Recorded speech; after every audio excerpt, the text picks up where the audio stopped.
اونٹ کھوج رہا ہوں, اونٹ. کیا کھوج رہا ہوں؟ اونٹ کھوج رہا ہوں. کیا گجب ہے, عجیب حال ہے. اگر تمہارا اونٹ کھوا گیا ہے تو جنگل میں جاؤ نا, بیابان میں جاؤ نا, یہاں چھت پہ کہیں اونٹ ملے گی تمہارا؟ کہیں تمہارے اونٹ کا پتہ چھت پہ ہوگا؟ اچھا بیوقوف ہو. تو اب وہاں سے آواز آئی اوپر سے کہ بیوقوف ہم ہیں تو بیوقوف آپ بھی ہیں. کا مطلب کہ میں تو اونٹ کو چھت پہ کھوج رہا ہوں نا, جبکہ اونٹ چھت پر نہیں ملے گا, اور آپ تو اللہ کو نرم بستر پر کھوج رہے ہیں. کیا بھلا نرم بستر پر اور فل اے سی والے کمرے میں, ویل مینٹین کمرے میں رب بھی ملتا ہے؟ اسے تلاشنے کی خاطر جستجو کرنی پڑتی ہے, جنگلوں میں جانا پڑتا ہے, مجاہدہ کرنا پڑتا ہے, تب اللہ کا پتہ ہوتا ہے. تو اب یہ معاملہ ہوا, چیخ ماری اور چھوڑ دیا. اب یہاں پر ذرا سنو, یہ بات بتا رہی آپ نے لات مار دی, چلے گئے. برسوں کے بعد حضرت ابراہیم بن ادھم کا ایک وزیر مل گیا, پہچان لیا. ہاں, اتنے بڑے بادشاہ, کپڑا پھٹا, کرتا پھٹا, ٹوپی پھٹی, گندے کپڑے میں پڑے ہیں دریائے دجلہ کے کنارے, اور تسبیح چل رہی ہے. منتری پہچان گئے, حضور میں آپ کا منتری اور آپ بادشاہ سلامت. یہ کیسا حلیہ بنا رکھا آپ نے, کیا ٹھاٹ کی زندگی آپ کی تھی. آج بھی لوگ انتظار کر رہے ہیں, میں آج بھی آپ کا غلام ہوں, لوگ بھی آپ کے غلام ہیں, بادشاہ آج بھی آپ کی سلامت ہے, آپ چلیں, اس کو چھوڑیے. کہاں پڑ گئے آپ؟ ابراہیم بن ادھم نے خوبصورت سا سوال کیا, کہا تم میرے غلام ہو؟ کہا ہاں.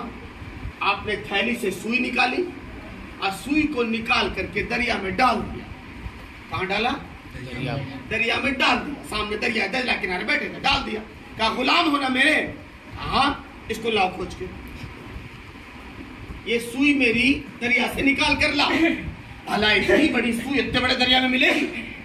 وہ قاصر نے کہا حضور دریا سے سوئی کا ملنا ناممکن ہے, مگر ایسی سینکڑوں سوئی کی فیکٹری آپ کے لیے کھلوا دیا جا سکتا ہے, آپ چلیں تو محل میں. کہا وہ نہیں چاہیے, اب رک. اور اب ابراہیم بن ادھم نے آواز دیا, اے مچھلیوں, اے مچھلیوں, سمندر میں رہنے والی مچھلیوں, لاؤ ابراہیم بن ادھم کی سوئی واپس کرو.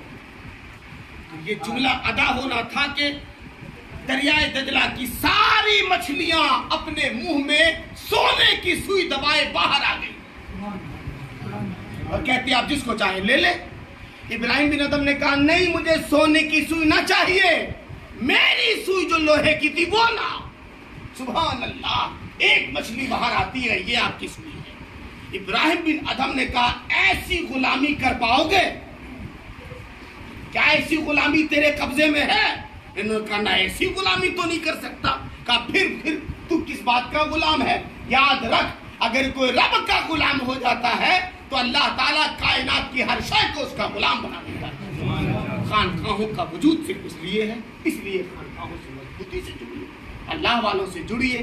جتنا آپ ان کو پڑھیں گے, جتنا آپ اس میں اپنے آپ کو ولے کریں گے, مزہ آئے گا.